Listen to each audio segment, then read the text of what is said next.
विपिन पाठक पुणे महाराष्ट्र से आप सभी लोगों का स्वागत करता हूं, कोटि कोटि प्रणाम करता हूं। आज हम लोग प्रमेह पेड़ का इसको हम लोग देखेंगे, क्योंकि हमारे पास जब पेशेंट आते हैं तो डायबिटिक वुंड लेके आते हैं।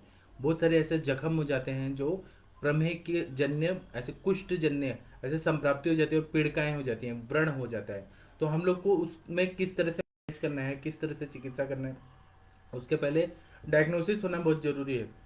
तो अपने आचार्यों ने अपने संहिता ग्रंथों में 10 प्रकार की प्रमेय पीड़िकाएं बताई हैं। तो हम लोग उसके बारे में चर्चा करेंगे, फिर हम लोग चिकित्सा देखेंगे कि किस तरह से जो प्रमेय पीड़िकाएं हैं, एक तरह का डायबिटिक वुंड है अलग अलग टाइप का, तो उसका कैसे मैनेज करना है यह हम लोग चर्चा करेंगे। तो सबसे पहले प्रमेय पीड़िका जो है वो 10 तरह की बताई हैं अपने ग्रंथों में। आप लोगों ने पढ़ा भी है बीएमएस में, लेकिन मैं उसी को विस्तार से इजी लैंग्वेज में आप लोगों को बताऊंगा।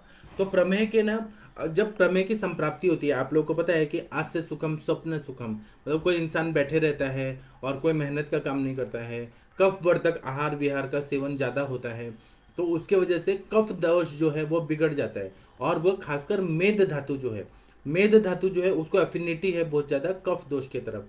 तो उसके वजह से वो दुष्टि इतनी ज़्यादा बढ़ जाती है। और उसके बाद में जलीय जितने धातु है, जैसे कि मेद धातु हो गया, रक्त धातु हो गया, मांस हो गया, लसिका हो गया, ओज हो गया, जितने भी जलीय धातु हैं वह सब दूषित हो जाते हैं।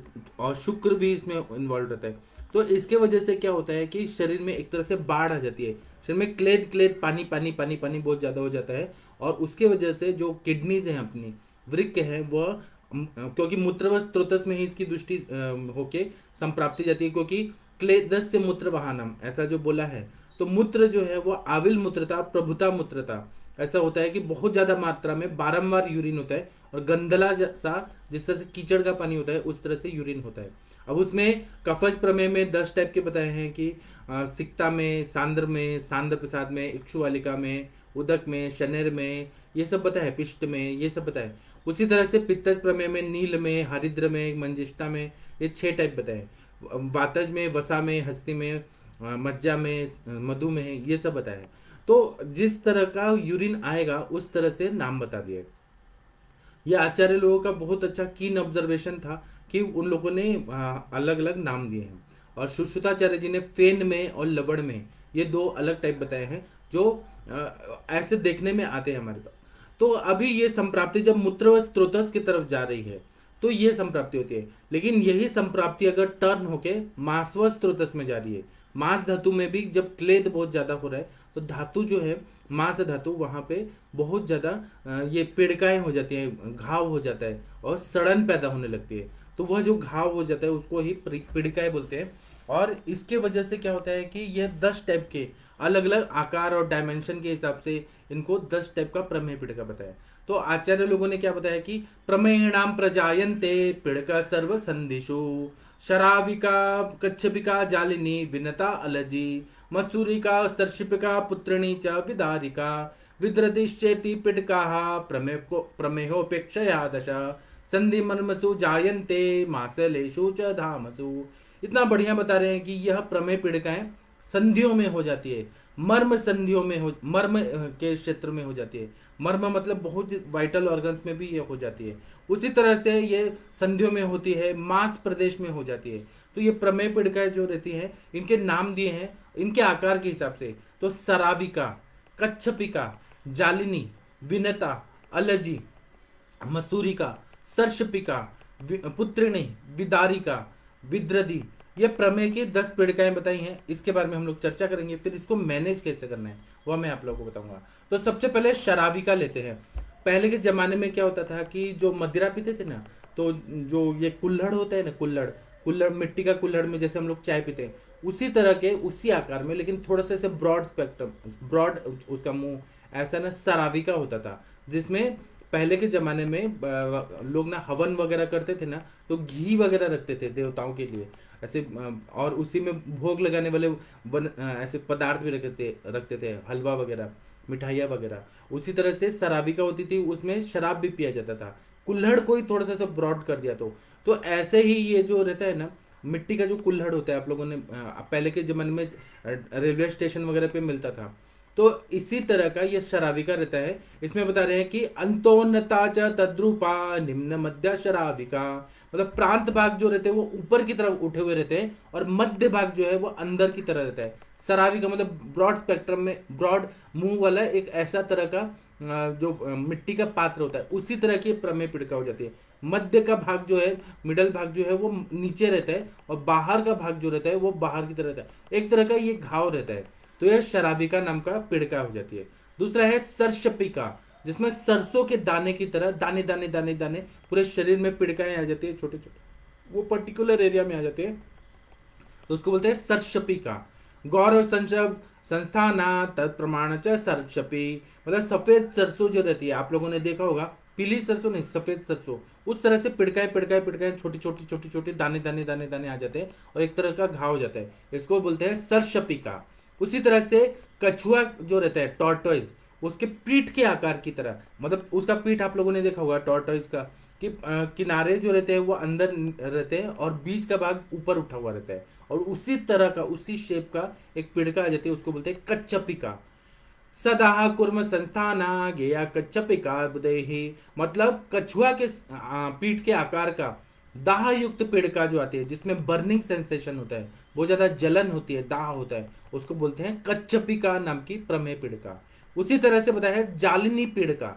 जालिनी पिड़का के बारे में क्या बताया कि जालिनी तीव्र दाह तु मासला समावृता अवगाढ़ रुजोत्क्लेशा पृष्ठया व पितरे अपीवा, मतलब जिसमें जाल जाल होता है, बहुत ज्यादा ऐसे जाल की तरह हो जाता है, ऐसे पिड़काएं रहती है, उसमें ऐसे बहुत सारे ऐसे लाइनिंग टाइप दिखता है, और उसमें तीव्र दाह होती है, मांस के जालों से घिरी हुई और अत्यंत पीड़ा और क्लेद युक्त ऐसी पिड़का हो जाती है। पीठ में उदर में बड़ी बड़ी ऐसी पिड़काएं भी हो जाती है, तो इसको हम बोलते हैं जालिनी नाम की मधुमेह पिड़का। और ये मधुमेह के कॉम्प्लिकेशन की वजह से होती है। मधुमेह में एक तरह से बॉडी सड़ता है और कहीं कहीं मांस धातु को दुष्टि करके वो पीड़का उत्पन्न हो जाती है, इसको हम बोलते हैं डायबिटिक वुंड। यही आगे जाके गैंग्रीन में भी कन्वर्ट हो जाता है। इसमें लिक्विड गैंग्रीन होता है, पानी वाला गैंग्रीन होता है, एक गैस गैंग्रीन होता है, और इसमें सड़न पैदा होने लगती है। और जो इन्होंने ग्रंथकारों ने बताया ना कि संधियों में मर्म प्रदेश में होता है, तो उंगली की भी जो संधियां है ना वो सड़ने लगती है, डैमेज होने लगती है, वो ज्यादा डैमेज हो जाएंगी, पूरा नेक्रोसिस होने लगता है, गैंग्रीन होने लगता है, तो वहां पे उंगली को काटना पड़ता है, नहीं तो सड़न पूरे बॉडी में फैल जाएगी, तो उसको एम्पुटेशन बोलते हैं। तो यह पहले के आचार्य लोग ने सब एनालिसिस किया है कि संधि मांस धातु मर्म में ये होने लगता है। उसी तरह से बता रहे हैं कि विनता नाम की एक पिड़का होती है, या आकार में बड़ी रहती है और नीले रंग की बड़ी पिड़का होती है, शरीर के कोई भाग में हो जाती है, उसको बोलते हैं विनता नाम की पिड़का। महती पिटका नीला सा बुद्धिर विनता स्मृता, मतलब आकार में बड़ी होती है, नीले वर्ण वाली पिड़का जो रहती है उसको हम बोलते हैं विनता नाम की पिड़का। उसी तरह से एक होती है पुत्रिणी नाम की पिड़का। इसमें बता रहे हैं कि, और इसमें पुत्रिणी होती है कि बड़ी होगी और उसकी छोटी बेटी होगी। पुत्रिणी का मतलब है कि माँ और बेटी। उसी तरह से पिड़का होती है, एक बड़ी पिड़का होगी, उसके साइड में एक छोटी पिड़का होगी, इसको बोलते हैं पुत्रिणी नाम की मधुमेह पिड़का। ऐसे बोल रहे हैं कि महत्यल्पचिता गेया पिड़का सातु पुत्रिणी, आकार में बड़ी होती है और छोटी छोटी पिड़काएं होती है, एक भी पिड़का हो सकती है बेटी की तरह, या फिर छोटी छोटी और भी छोटी छोटी पिड़काएं चारों ओर हो सकती हैं, एक बड़ा पिड़का और छोटे छोटे छोटे छोटे, तो ये हो गए पुत्रिणी नाम की पिड़का।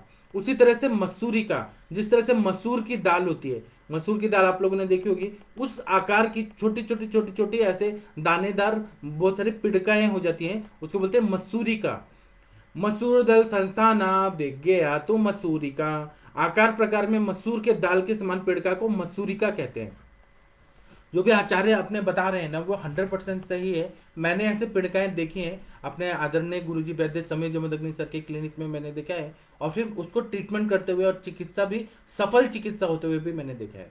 इसी तरह से अलजी नाम की पिड़का रहती है, ये सफेद या रक्त वर्ण के अलजी, और ऐसे सफेद और रक्त वर्ण के स्फोट होते हैं, इस तरह से अंदर से इरप्शन होता है, जिस तरह से बॉम्ब स्फोट हो रहा है उस तरह से पिड़काओं का अंदर से स्फोट हो जाता है, मतलब अंदर से वो फट जाती हैं अंदर से बाहर की तरफ, तो इसको बोलते हैं अलजी नाम की पिड़का।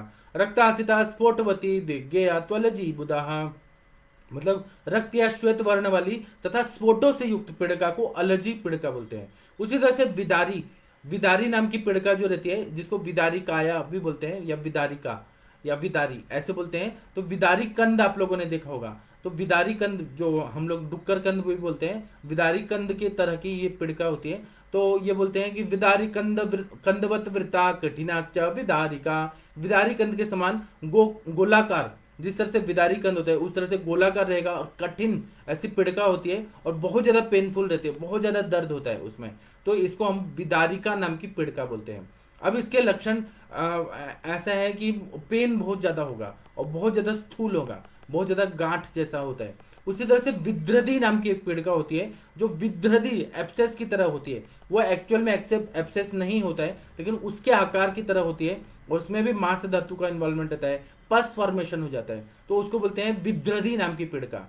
ऐसे बोलते हैं विद्रदे लक्षण युक्ता गेया विदारिका तुसा, मतलब विद्रदी के लक्षणों से युक्त जो पिड़का होती है उसको बोलते हैं विद्रदी नाम की पिड़का। या मधुमेह की 10 पिड़काएं हैं, इसका उल्लेख अपने सारे ग्रंथकारों ने बोला है, और उसका मैनेजमेंट में सुश्रुताचार्य जी ने साल सरादिगण, आरक वदादिगण, या ऐसे बहुत सारे द्रव्यों का उल्लेख किया है। वह सुश्रुताचार्य जी के मत वाला मैं बाद में बताऊंगा। अभी सर सामान्य चिकित्सा क्या होती है वह मैं आप लोग को बताता हूँ।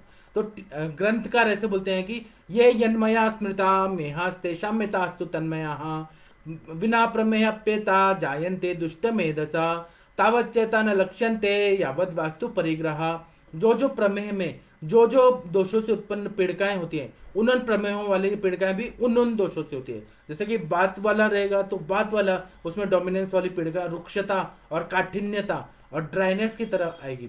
अगर बहुत ज्यादा पित्त वाला इन्वॉल्वमेंट होगा तो दाह पाक ये सब होगा। अगर कफ वाला होगा तो उसमें स्त्यांता बहुत ज्यादा होगा, गाढ़ापन बहुत ज्यादा होगा, मंद वेदना वाली होगी, और बहुत ज्यादा ये होगी, मतलब कफ की तरह वो बहुत ज्यादा उठान भी जो होगा, उसका उत्थान भी होगा, वो मंद होगा लेकिन कठिन होगी बहुत ज्यादा, जिस तरह से कफ का रहेगा। और सार्वदेहिक लक्षण भी वैसे रहेंगे, जैसे कि वायु रहेगा तो उसकी वजह से पेन बहुत ज्यादा होगा, बॉडी में भी बॉडी एक भी बहुत होगा, रुक्षता बहुत ज्यादा रहेगा, शूल बहुत होगा, तोदवत वेदना, भेदनवत वेदना, ऐसे सार्वदेहिक लक्षण भी दिखते हैं।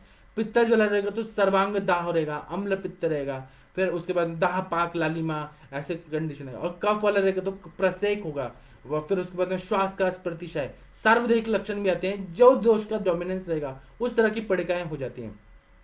यह प्रमेय पीड़िकाएं कभी कभी बिना प्रमेय के दूषित मेधा वालों को भी हो जाती है। जिनको मधुमेह नहीं हुआ है उनको भी ये पीड़िकाएं हो जाती है, क्योंकि दोष दुष्टि वैसा हो रहा है, लेकिन उनको मधुमेह या प्रमेय नहीं हुआ है, अविल मूत्रता बहुमूत्रता नहीं है, लेकिन ऐसी पीड़िकाएं हो रही हैं जिनको, जैसे कि शराबिका टाइप की पीड़िका हो रही है, नॉन डायबिटिक वुंड जो बोलते हैं, नॉन डायबिटिक वुंड। उसी तरह शराबिका, विनता, अलर्जी, सर्शिपिका, पुत्र नहीं, विदारिका, विनता, फिर विद्रदी, ये सब पीड़िकाएं 10 पीड़िकाएं किसी को भी हो सकती हैं। और ये पीड़िकाएं तब तक लक्षित नहीं होती है जब तक स्थान को आवृत नहीं कर देती हैं, जब तक पूरे तरह से दिखाई नहीं देती है तब तक इनका ज्ञान नहीं हो जाता है। अब इसमें ऐसे बोल रहे हैं कि ये पीड़िकाएं साध्य कौन सी होती है, असाध्य कौन सी होती है। गुदे हृदय शिरस्त्वेंस पृष्ठे मर्मसु चौत्थिता सोपद्रवा दुर्बलाग्ने पिड़का परिवर्जित, मतलब ये पिड़काएं अगर गुदा प्रदेश में हो गई है, गुदा प्रदेश जो है वो मर्म स्थान है, वहां पे अगर हो गई तो असाध्य हो जाती है। हृदय में हो गई हैं, सिर में हो गई हैं, स्कंद में हो गई हैं, पूरा जो अपना वर्टिब्रल कॉलम है, स्पाइनल कॉर्ड है, वहां हो गई है, पृष्ठ प्रदेश में हो गई हैं, अन्य मर्म स्थानों में हो गई हैं, तो और उपद्रव वाली हो गई हैं, मंदाग्नि वाले व्यक्ति है, अग्नि मंद है बहुत ज्यादा, उनको त्याग देना चाहिए, वो असाध्य हो जाते हैं, उनको ठीक करना इजी नहीं होता है। अगर आपको ठीक करना है तो करिए, लेकिन आप कंसर्न लेके लिखिए और बता दीजिए कि हम ये असाध्य पीड़िका पे ट्रीटमेंट दे रहे हैं, इसमें सफलता भी मिल सकती है, नहीं भी मिल सकती है। इसी तरह से उपद्रव बता रहे हैं, चरकाचार्य जी बोल रहे हैं कि तृणकासमास संकोच मोह कम मद ज्वराः विसर्प मर्म संदोधः पीड़का नामोपद्रवाः, मतलब चरक के मत के अनुसार इसमें प्यास बहुत लगती है। जब पीड़िकाएं होती है तो बहुत ज्यादा प्यास लगती है, क्योंकि क्लेद सब उधर ही जा रहे हैं, वहां पे वहां का मतलब दोष दूष्य समूर्छना वहां होती है, इसलिए प्यास बहुत ज्यादा लगता है, कास लगता है, खांसी बहुत ज्यादा आती है, मांस संकोच होता है, मोह होता है, हिचकी आती है। फिर उसी तरह से मदात्य के लक्षण आ जाते हैं, जैसे शराब पी लिया, उस तरह से मन में आवृतत्व होने की वजह से मदात्य के लक्षण होते हैं। ज्वर होता है, विसर्प होता है, मर्म स्थानों में संरोध होता है, मर्म के कार्य नहीं हो पाते हैं। हृदय में होगा तो हार्ट का जो ब्लड सर्कुलेशन पंपिंग है वह नहीं हो पाएगा। अगर बस्ती प्रदेश में हो गया है तो यूरिन अच्छे से नहीं हो पाएगा। बुध प्रदेश में है तो वहां पे मलावष्टम जैसे होगा, मतलब जो मर्म के कार्य है, मर्म का जो वहां पे फंक्शन है वह डिस्टर्ब हो जाता है। उसी तरह से बता रहे हैं कि प्रमेह पीड़िका जब ट्रीटमेंट देते हैं और अगर वो ठीक हो जाती है तो क्या सिम्टम आते हैं, तो बोल रहे हैं कि जब प्रमेह के रोगी का मूत्र अनाविल हो जाता है, स्वच्छ हो जाता है, आविलता नहीं रहती है, स्वच्छ होता है, निर्मल होता है, मलिनता रहित हो जाता है, स्निग्धता रहित हो जाता है, विशद हो जाते हैं, स्वाद में नॉर्मल, कटु और तिक्त कषाय रसात्मक होता है। तो इसको आरोग्य वाला समझे, इसको प्राकृत समझना चाहिए, और यह प्रमेह रोग से मुक्त होने के लक्षण हो जाते हैं। उसी तरह से प्रमेह और रक्त पित्त के भेद भी बताया कि हमें कैसे पता चले कि जैसे कि बताया कि मंजिष्ठ में होता है, रक्त में होता है, तो बहुत बार ऐसे कंफ्यूजन होता है कि ये रक्त में है क्या, मंजिष्ठ में है कि अधोग रक्त पित्त है। तो ये बता रहे हैं कि हरिद्रवर्णम रुद्रम च मूत्रम विना प्रमेहस्य तु पूर्वरूपः यो प्रमेय तम न यदेत प्रमेहम रक्तस्य पित्तस्य ही प्रकोपः। मतलब प्रमेय के पूर्व रूप प्रकट होने के पहले मूत्र का वर्ण अगर पीला हो जाए और रक्त आता हो तो उससे प्रमेह रोग नहीं मिलना चाहिए। प्रमेय के जो पूर्व रूप है कि बहुत सारा नख दे, दंताढ़, दाह चिकणता देह, ऐसे जो बताया है कि बहुत सारे नखाती वृद्धि वगैरह जो हो जाता है और दाह, हाथ पैर में जलन वगैरह होने लगती है, जो प्रमेह के पूर्व रूप है। और मल प्रवृत्ति ज्यादा होती है, फिर उसी तरह से नाखून बहुत ज्यादा जल्दी बढ़ने लगते हैं, यह पूर्व रूप नहीं है। और हाथ पैर में जलन नहीं है और डायरेक्ट ही बहुत ज्यादा रेड रेड कलर का जो यूरिन होने लगता है तो वो अधोग रक्तपित होता है। अगर पूर्व रूप के बाद फिर सिम्टम आ रहा है, अग्निमंद हो रहा है, तो फिर हम लोग बोलेंगे कि ये प्रमेह है। आविल मूत्रता, बहुमूत्रता, प्रभुता आविल मूत्रता, ऐसे हो जाता है। इसी तरह से हमें इसलिए डिफरेंशियल डायग्नोसिस करना इजी हो जाता है। रक्त पित्त में शुद्ध रक्त और पित्त, इस तरह से रक्त पित्त, इस तरह से मूत्र प्रवृत्ति होने लगती है, तो हम लोग ये समझ सकते हैं। अब इसमें चिकित्सा हम जब देखते हैं, प्रमेह पीड़िकाओं की चिकित्सा जब हमें करना है तो इसमें फल त्रिकादि क्वाथ को इंटरनली देना है। तो इसमें बोल रहे हैं कि त्रिफला लेना है, दारू हल्दी लेना है, फिर इंद्रायण की जड़ लेना है, मुस्ता लेना है, संभाग लेके इनका काढ़ा बना के और हल्दी का कल्क और शहद मिला के ये अगर हम पिलाते हैं तो प्रमेह पीड़िका में बहुत अच्छा काफी हद तक फायदा हो जाता है। आज का मधु नहीं बोल रहे हैं, आज का मधु जो है वो एकदम आर्टिफिशियल है, उसमें चीनी बहुत रहता है। पहले का जो मधु रहता था वो कषाय रसात्मक रहता था और बहुत ज्यादा हीलिंग कैपेसिटी वाला रहता, हीलिंग उसकी स्ट्रेंथ रहती थी बहुत ज्यादा, उसकी पोटेंसी अच्छी रहती थी और ओरिजिनल मध मिलता था, वो मधुमेह जन्य पीड़िकाओं में प्रयोग होता था। आजकल का जो मध मिलता है वो सब सिंथेटिक है और उसको लेने से शुगर लेवल बहुत ज्यादा बढ़ जाता है, तो इसको ध्यान में रखना चाहिए। उसी तरह से अगर इसमें विड़ंग आदि क्वाथ का प्रयोग किया जाए, विड़ंग आदि क्वाथ इसलिए दिया है कि कृमि जन्य अगर पीड़िकाएं हो रही हैं और वहां पे कृमि का भी उत्पत्ति हो रहा है स्थानिक रूप से, तो उसमें विड़ंगादि क्वाथ बनाए तो कृमिग्न है और वो दीपन पाचन करके प्रमेह पीड़िका को हील कर देता है। तो इसे बताया वायु विड़ंग लेना है, हल्दी लेना है, यष्टि मधु लेना है, शुंठी लेना है, गोक्षु लेना है, सम में बनाकर उनको काढ़ा बना के सुबह शाम शहद मिलाकर पीने से प्रमेह पीड़िकाएं ठीक होती हैं। और शहद इसलिए बार बार डाला है कि कफ जन्य या प्रमेह पीड़िका रहती है, कफ जन्य व्याधि है मधुमेह या प्रमेह। तो मधुमेह तो बाद में वात का प्रकोप हो जाता है, लेकिन ये प्रमेह व्याधि खासकर खासकर कफ की वजह से होती है, तो कफ की संप्राप्ति भंग होना जरूरी है। और कफ शामक में मधु जो रहता है वो बहुत अच्छा अनुपान रहता है, इसलिए वायु विड़ंग, हल्दी, मुलेठी, फिर शुंठी, उसी तरह से गोक्षुर सम प्रमाण में काढ़ा बनाकर फिर ठंडा करके फिर मधु मिला के, अगर आपको मधु नहीं मिल रहा है आजकल तो अच्छा नहीं मिल रहा है तो आप बिना मधु के और उसको पिला दीजिए तो पेशेंट को काफी रिलीफ मिल जाता है। इसी तरह से पलाश पुष्प का क्वाथ बोल रहे हैं कि पलाश वृक्ष के जो पुष्प रहते हैं उसको काढ़ा बनाकर और उसको अगर दे दिया जाए तो ये मधुमेह जन्य जो प्रमेह पीड़िका है उसमें पूरी तरह से ये ठीक कर देता है। इसी तरह से त्रिफलादि क्वाथ बताया,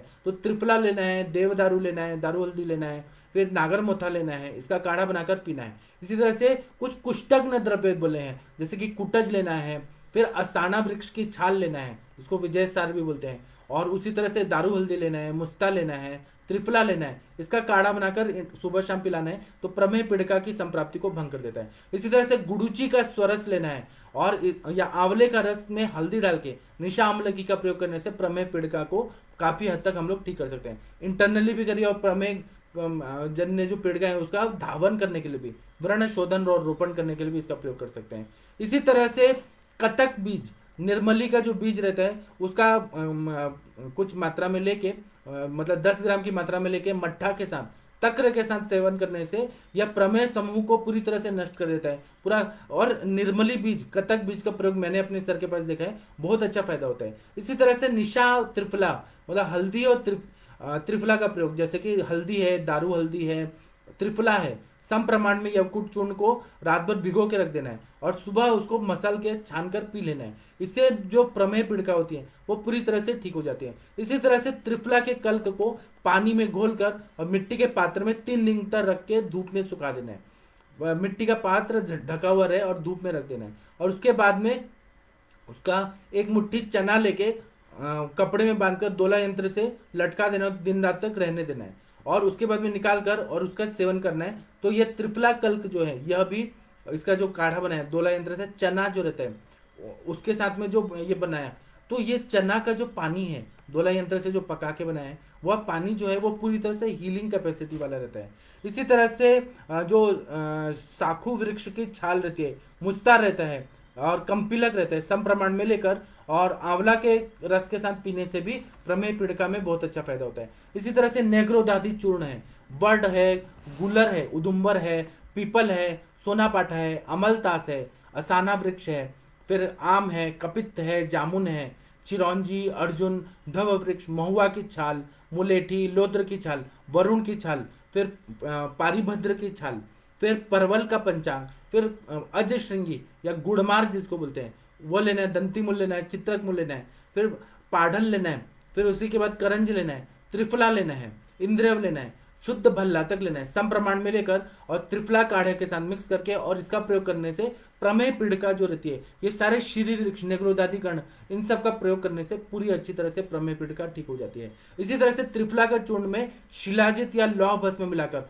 अगर उसका पान कराया जाए और पूरी तरह से लौह भस्म शिलाजित को मिक्स करके और फिर पिलाया जाए ना, तो पूरी अच्छी तरह से यह प्रमेह पीड़िकाएं ठीक हो जाती हैं। इसी तरह से ककड़ी का बीज, सेंधा नमक और त्रिफला, इसको सम प्रमाण में लेकर इसको गर्म पानी के साथ सुबह शाम सेवन करने से भी प्रमेह पीड़िका ठीक हो जाती है। इसी तरह से गोक्षुर आदि गुग्गुल जो है उसका प्रयोग करने से भी प्रमेह पीड़िका ठीक हो जाती है। चंद्र प्रभावटी का प्रयोग करना है, सूक्ष्म त्रिफला, अमृता गुग्गुल, कैशव गुग्गुल, त्रिफला गुग्गुल का प्रयोग करने से गंधक रसायन, आरोग्य वर्धनी वटी, वसंत कुसुमाकर रस, शिवा गुट्टिका, माहेश्वर वटी, यह सब का प्रयोग करने से अलग अलग कंडीशन के हिसाब से, मैं एक सर्व सामान्य चिकित्सा बता रहा हूँ, इसका प्रयोग करने से, या पुग पाक, सुपारी पाक करके एक दवाई आता है, उसका प्रयोग करने से प्रमेह पीड़िका पूरी तरह से ठीक हो जाती है। और भी बहुत सारे द्रव्य बताए हैं, जैसे हरिद्रादि तेलम से, हरिद्रा आदि तेल से हमें सिद्ध करके, जैसे हल्दी का स्वरस ले लिया और उसमें गाय का दूध ले लिया, उसमें कुष्ठ डाल दिया, अश्वगंधा ले लिया, लहसुन ले लिया, हल्दी ले लिया, पिपली ले लिया, सम प्रमाण में लेके तेल को सिद्ध करके इससे व्रण रोपण करना है। प्रमेह पीड़िका का व्रण रोपण हो जाता है तो बहुत अच्छा फायदा हो जाता है। उसी तरह से इसमें हरिशंकर रस करके एक आता है, हरिशंकर रस, इस पर मैंने एक लेक्चर लिया है। प्रमेह गज केसरी रस, इसका प्रयोग करने से बहुत अच्छा फायदा होता है। मेहांतक रस, इसका प्रयोग करने से फायदा होता है। चंद्रकला रस, इसका प्रयोग करने से, मेघनाद रस, इसका प्रयोग करने से फायदा होता है। महावंगेश्वर रस, वंगेश्वर रस, वंग भस्म का प्रयोग करने से बहुत अच्छा फायदा होता है। गंधक का प्रयोग करने से बहुत अच्छा फायदा होता है। शिलाजतु रसायन का प्रयोग करने से बहुत अच्छा फायदा होता है। अब्रक भस्म का प्रयोग करने से बहुत अच्छा, सहस्त्रपुटी अब्रक का प्रयोग मैंने किया है तो मेरे पेशेंट में जो कुष्णाति बपू, मतलब पूरी तरह से कुष्ठ की संप्राप्ति हो गई थी, प्रमेह और कुष्ठ इस तरह की संप्राप्तियों की प्रमेह पीड़िका बढ़ रही थी, तो उसमें अब्रक भस्म का प्रयोग मैंने करके देखा है, मुझे बहुत अच्छा फायदा हो गया है। और इसी तरह से बता रहे हैं कि प्रमेह पीड़िका में रक्त मोक्षण करना चाहिए। पीड़िका अगर पक गई है तो उसका पाटन कर्म करना चाहिए। पाटन कर्म मतलब चीरा, इंसिजन लेके पूरा अंदर से पूरा पस वगैरह निकाल देना चाहिए, पाटन करना चाहिए। और व्रण नाशक क्वाथ का प्रयोग करना चाहिए। बस्ती कर्म करना, बस्ती के द्रव्य जो रहे त्रिफला आदि का बस्ती अगर दे दिया जाए, व्रण रोपण करने वाले, फिर तीक्ष्ण मूल, दंती मूल आदि विरेचन करने वाले द्रव्यों का प्रयोग कराएं।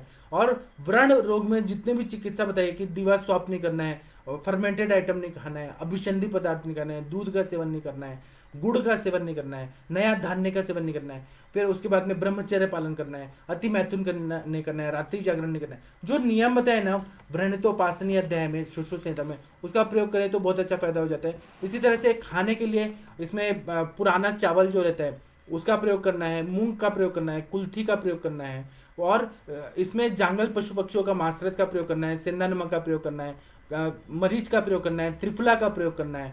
और क्या नहीं करना है, अपथ्य क्या बताए, प्रमेह पीड़िका अगर ठीक करना है तो एक ही आसन पर बहुत देर तक बैठे नहीं रहना है, दिन में सोना नहीं है, फिर नए नए अन्न धान्य का प्रयोग नहीं करना है। नया चावल कट के आया या नया गेहूं कट के आया, नया दाल आया तो उसका सेवन नहीं करना है। वह पुराना हो, जितना पुराना हो उतना उसका प्रयोग करें।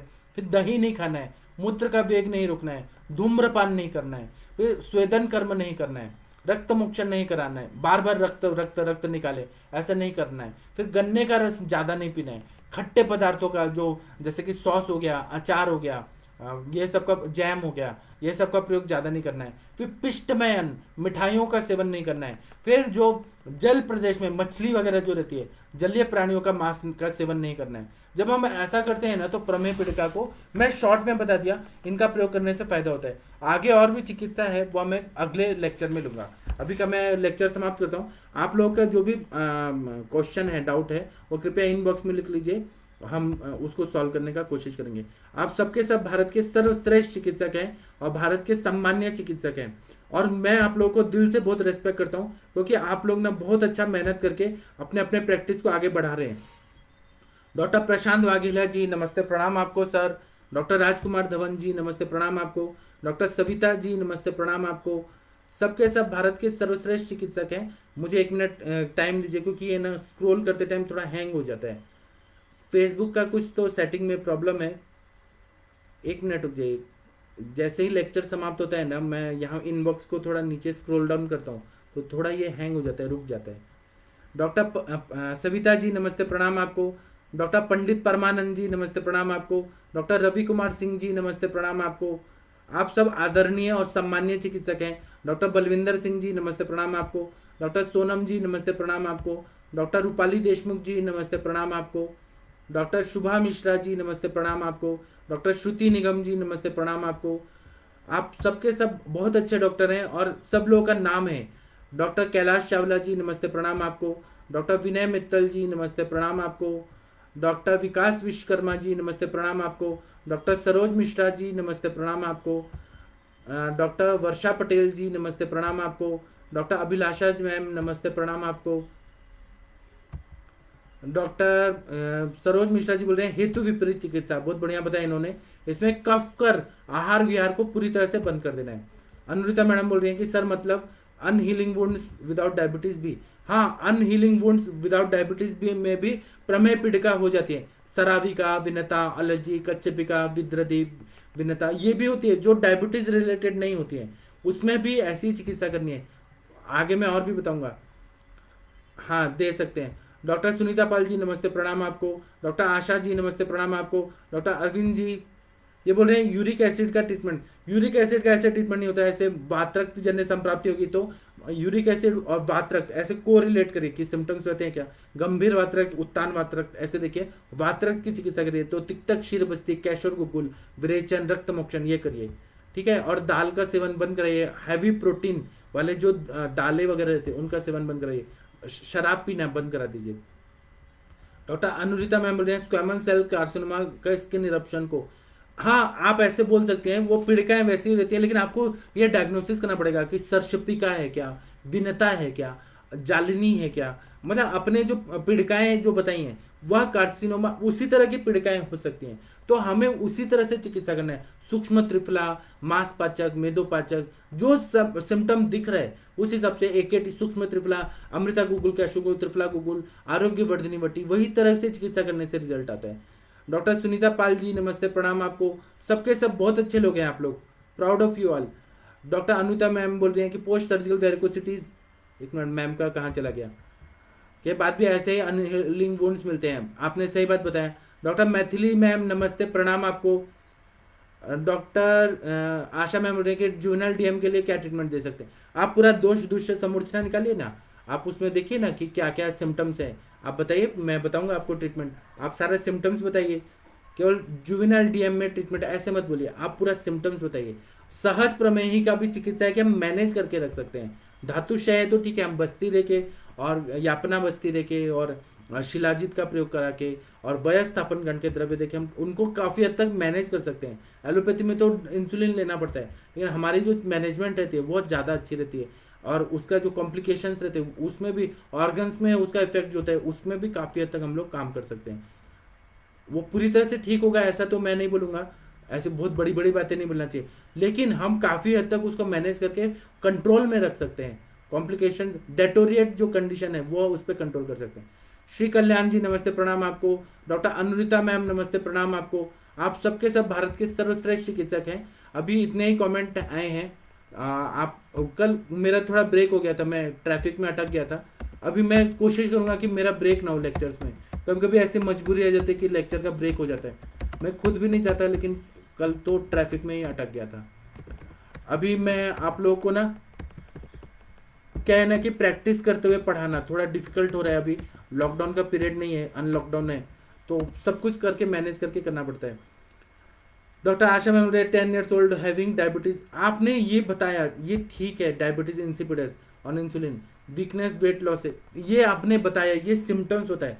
आप पूरा अच्छे से बताइए। डायबिटीज इंसिपिडस है तो आविल मूत्रता, बहुमूत्रता, यही तो आपका सिम्टम मिल रहा है। लेकिन इसको थोड़ा और इलेबोरेट करिए कि उसको और क्या क्या हो रहा है, भूख लग रही है कि नहीं, नींद आ रही है कि नहीं।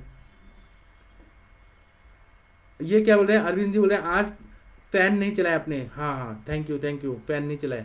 आशा जी नमस्ते, प्रणाम आपको। आप ना आशा जी ये केस को अच्छे से बताइए, पूरा अच्छे से केस टिकिंग करके बताइए, तो मैं आपको और अच्छे से बता पाऊंगा। सस्मिता नायक जी नमस्ते, प्रणाम आपको। अभी का मैं लेक्चर समाप्त करता हूँ, फिर हम लोग मिलेंगे कल। तजवेज आलम चौधरी जी नमस्ते, प्रणाम आपको। सबके सब भारत के श्रेष्ठ चिकित्सक हैं और बहुत अच्छा आप लोग प्रैक्टिस में बहुत कामयाबी प्राप्त करने वाले हैं। ऊपर वाला हमारे साथ में है और धन्वंतरी भगवान का आशीर्वाद है कि सब अच्छा होने वाला है। तो अभी हम अभी का लेक्चर समाप्त करते हैं, फिर 8:15 बजे इंटरेक्टिव सेशन में मिलेंगे। प्रणाम सभी लोगों को, कोटि कोटि प्रणाम।